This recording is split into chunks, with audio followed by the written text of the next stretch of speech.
লেবু মিক্স করে দিই মুরগি সাবরে। তো পানি দিয়ে মিক্স করে দিই। তো দেখতে থাকুন কেমন করে দিই।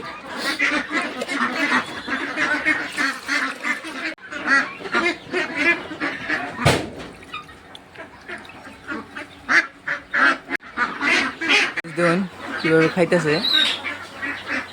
তো এখন দানা দিয়ে দিতেছি মুরগি সাবরে সত্যিরে। তো বডিটাও দিয়ে নেবো, ব্যাকটেরিয়া দেওয়া হয়েছে। তো খাই রাখবো এখন। দেখুন কীভাবে খায়। সবাই একটা দেখলাম যে ছাও একটা মারা গেছে, আমার মরছে, মরতে গেছে। চাউটা দুর্বল চাল, কিন্তু মারা গেছে চাউটা।